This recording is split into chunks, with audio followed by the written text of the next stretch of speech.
जी नाज़रीन, welcome back. नाज़रीन, 14 अगस्त असांजा माण्हू असांजी आवाम आख़िर कीअं मल्हाए रहिया आहिनि।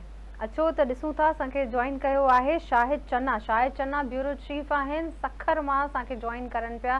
ॾेखारींदा असांखे 14 अगस्त माण्हू कीअं मल्हाए रहिया आहिनि। जी शाहिद चन्ना, ॿुधाइजो। जी बिल्कुल, पूरे पाकिस्तान जी सखर में भी जश्न आज़ादी जो ॾियारो वॾे जोश ऐं जज़्बे के तहत मल्हायो पियो वञे। सखर में मुख्य तकरीब वॉकिंग ट्रैक में मुनक़द थी, जिते commissioner Sukkur, deputy commissioner Sukkur ऐं मेयर सखर बैरिस्टर अरसलान इस्लाम शेख पारां प्रोग्राम में शिरकत कई। जॾहिं त इन तकरीब में परचम कुशाई कई वई ऐं पाकिस्तान के परचम के सलाम पेश किया वियो। अड़ी तरह सखर के मुख़्तलिफ़ स्कूलन में रंगारंग प्रोग्राम मुनक़द किया विया, जिते शागिर्दन ऐं शागिर्दियाणनि क़ौमी गीतन ते रक़्स कियो ऐं टेबलोज़ पेश कया। सखर शहर के रंगीन लाइटुनि सां सिंगारियो वियो आहे, जेके उहे ख़ूबसूरत हिकिड़ो मंज़र पेश करे रहिया आहिनि। हिन वक़्तु सखर शहर के अंदरि मुख़्तलिफ़ हंधनि ते रंगारंग जेके आहिनि उहे तकरीबूं मुनक़द थी रहियूं आहिनि। ख़ासि तौर ते हिन वक़्तु सखर जे वॉकिंग ट्रैक में रंगारंग हिकिड़ी तकरीब मुनक़द थी आहे, जंहिंमें सिंध जा सुरीला रागी जेके आहिनि उहे पंहिंजे फ़न जो मुज़ाहिरो करे रहिया आहिनि। ख़ासि तौर ते इन मुख्य तकरीब में सूबाई वज़ीर सैयद नासिर हुसैन शाह पिणु शिरकत कई आहे, जॾहिं त मुख़्तलिफ़ इलाइक़नि खां वॾे अंग में औरतुनि, ॿारनि ऐं मर्दनि हिन रंगारंग प्रोग्राम में पिणु शिरकत कई आहे। अहिड़ी तरह सखर जे मुख़्तलिफ़ रोडनि रस्तनि ते असां ॾिसी रहिया आहियूं त नौजवान पाकिस्तान जो परचम हथनि में खणी करे जेके आहिनि उहे पाकिस्तान ज़िंदाबाद जा नारा हणी रहिया आहिनि, जॾहिं क़ौमी गीतनि ते रोडनि रस्तनि ते बीह करे रक़्स करे रहिया आहिनि ऐं पंहिंजे मुल्क सां अॼोके आज़ादी जे ॾियारे जे मौक़े ते मोहबत जो इज़हार करे रहिया आहिनि। अहिड़ी तरह सखर पुलिस तरफ़ां पूरे ज़िले जे अंदरि सिक्योरिटी जा इंतज़ाम इंतहाई सख़्तु कया विया आहिनि ऐं सखर जे मुख़्तलिफ़ रोडनि रस्तनि चौराहनि ते जेको आहे इज़ाफ़ी पुलिस मुक़ररु कई वई आहे त कंहिं बि अणवणंदड़ सूरत हाल खे जेको आहे उहो फौरी तौर ते कंट्रोल में आणे सघिजे। जी, जश्न आज़ादी हिकिड़ी उहा सेलिब्रेशन आहे जंहिंमें दोस्त, फैमिली पाण मिली करे दिलि सां ख़ुशीअ सां 14 अगस्त जूं ख़ुशियूं मल्हाईंदा आहिनि, पाण सां गॾु हिक ॿिए सां गॾु टाइम स्पेंड कंदा आहिनि। ऐं ख़ासि तौर उहो ॾींहुं आहे जंहिंमें न सिर्फ़ु सेलिब्रेट कंदा आहिनि पर उनखे रिकॉर्ड बि कंदा आहिनि, कॉन्टेंट ठाहींदा आहिनि उन जे हिसाब सां ऐं उन सां गॾोगॾु उन जे बारे में ॻाल्हाईंदा बि आहिनि। त उन्हनि आख़िर 14 अगस्त ऐं अॻिलो जेको साल आहे पाकिस्तान जे लाइ अचण वारो, उन जे लाइ छा उन्हनि जूं उमेदूं आहिनि, छा महसूसु करे रहिया आहिनि। लाड़काणा मां असांखे रिपोर्ट करे रहिया आहिनि ब्यूरो चीफ रशीद समो। जी रशीद समो, लाड़काणे में माण्हू 14 अगस्त कीअं मल्हाए रहिया आहिनि। पूरे मुल्क जियां लाड़काने में भी अॼु जश्न आज़ादी 14 अगस्त जो ॾियारो वॾे जोश ऐं जज़्बे सां मल्हायो पियो वञे। लाड़काने जी ॻाल्हि कजे त लाड़काने में जेको आहे मुख़्तलिफ़ हंधनि ते जश्न आज़ादीअ जे हवाले सां जेके 13 अगस्त जीअं शुरू थी त स्टॉल लॻाया विया। उन खां अलावा ॻाल्हि कजे त बिल्डिंगुनि जी त सरकारी तोड़ी जेके निजी जेके प्राइवेट जेके बिल्डिंगियूं आहिनि उहे पिणु सिंगारी वियूं आहिनि। सॼे लाड़काणे खे पाकिस्तान जे झंडनि सां सिंगारियो वियो आहे।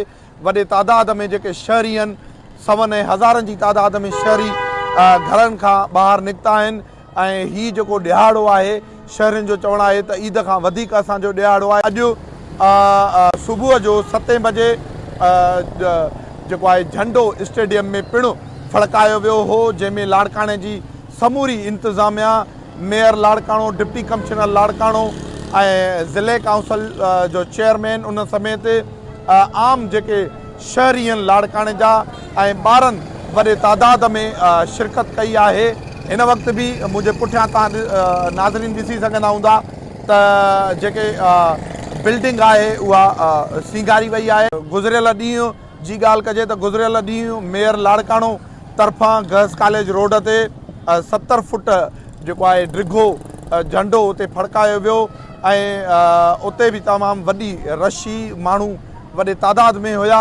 हिन वक़्तु जेको आहे ईद वारो जीअं ईद जो माहौल हूंदो आहे उहो लॻो पियो आहे लाड़काणे में ऐं मुख़्तलिफ़ सरकारी हुजनि या प्राइवेट इदारा, तालीमी इदारनि में ही 13 ॾींहं सरगर्मियूं रहियूं 14 अगस्त जूं ऐं मुख़्तलिफ़ प्रोग्राम जेको आहे उहे एजुकेशन डिपार्टमेंट तरफ़ां मुख़्तलिफ़ प्रोग्राम स्कूलनि में कया विया ऐं तालके लेवल ते ऐं ज़िले लेवल ते DO अनीस रहमान जलबाणीअ तरफ़ां पिणु डिस्ट्रिक्ट हॉल में प्रोग्राम कयो वियो, शाहनवाज़ लाइब्रेरीअ में प्रोग्राम थिया ऐं मुख़्तलिफ़ हंधनि ते जेको आहे वॾे चाह सां जेके आहिनि शहरनि ही आज़ादीअ जो जेको ॾियारो आहे उहो सेलिब्रेट कयो आहे।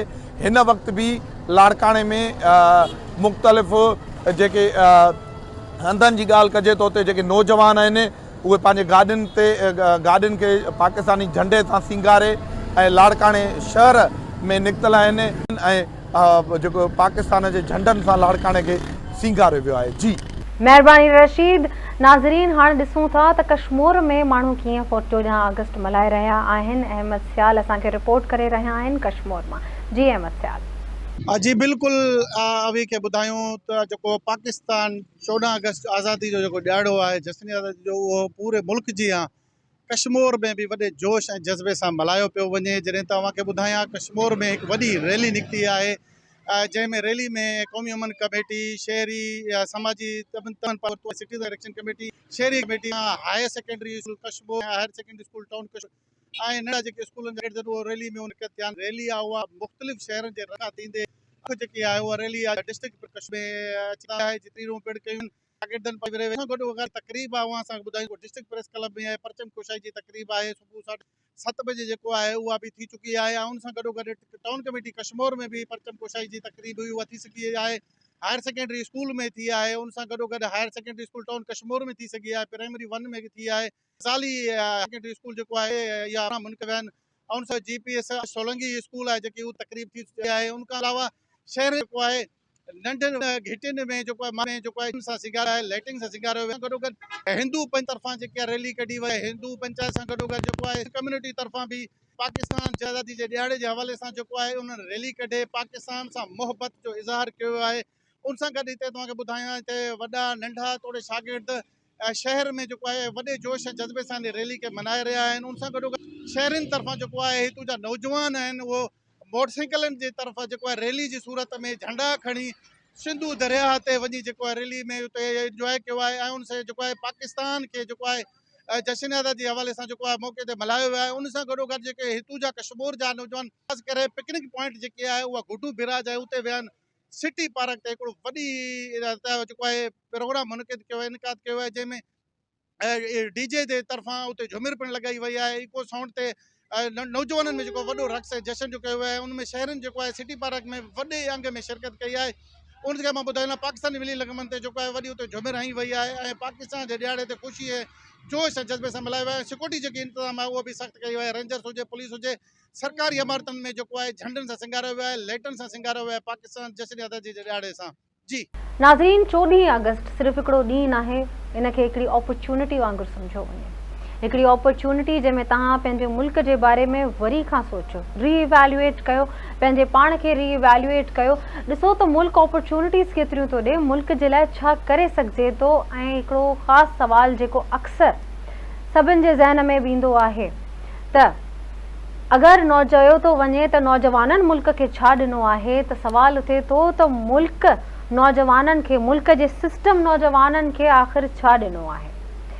जोशो ख़रोश, जज़्बा ऐं पेट्रियटिज़म पंहिंजी जाइ ते, पर ज़रूरी आहे त बेसिक इंफरादी infrastructural developmental economical opportunities provide कयूं वञनि ॿारनि खे, असांजे यूथ खे। ज़रूरी आहे त लिटरेसी रेट खे मीटअप कयो वञे, फाइनेंशियल लिटरेसी ते कमु कयो वञे ॿारनि जी, ऐं उन सां गॾु गॾु उनखे उहे मौक़ा ॾिना वञनि जिते उहे पंहिंजे पाण सां पंहिंजे पेरनि ते बीह सघनि, कमाए सघनि ऐं कम से कम हिकिड़ो बेसिक लाइफ स्टाइल जी सघनि। त उन्हनि खे पंहिंजे खाइण जो, पंहिंजे पीअण जो, पंहिंजी सेफ्टी जो ऐं ख़ासि तौरु औरतुनि खे पंहिंजी सेफ्टी जी टेंशन ऐं इहे मुसीबतुनि खां उहे आज़ादु हुजनि। सर खणी, सर पंहिंजो मथे बुलंद करे हिकिड़ी स्ट्रीट ते, कंहिं गली ते आराम सां हली सघनि बिना इन परेशानी जे त सुभाणे उन्हनि खे केरु हरासा कंदो या उन्हनि खे केरु परेशान कंदो या सुभाणे उन्हनि खे उन्हनि जी फैमिली खे को बैड न्यूज़ ॾींदो। नाज़रीन, 14 ऑगस्ट हिकिड़ी अपॉर्चुनिटी आहे त पाण सोचियूं पाकिस्तान जे बारे में, उहे शयूं जेके पाकिस्तान असांखे प्रोवाइड करे थो, ऐं उन खां पोइ पाण पाकिस्तान जे लाइ छा पिया कयूं, पाण इंडिविजुअली पंहिंजे लाइ छा पिया कयूं, पाण असांजी फैमिली जे लाइ, पंहिंजे दोस्तनि जे लाइ, पंहिंजी कम्यूनिटी जे लाइ छा पिया कयूं। उमेद आहे त नौजवान जेके आहिनि, जेका अचण वारी जनरेशन आहे, उहा का बहितरी आणींदी ऐं तब सुठियूं इम्प्रूवमेंट्स आणींदी। There is always hope, where there is hope there is always a way. Thank you so much नाज़रीन ॾिसण जे लाइ, असांजो प्रोग्राम ॾिसण जे लाइ। 14 अगस्त जूं तव्हां सभिनि खे लख लख वाधायूं। Thank you so much for watching. Asad Sabir Shah signing off.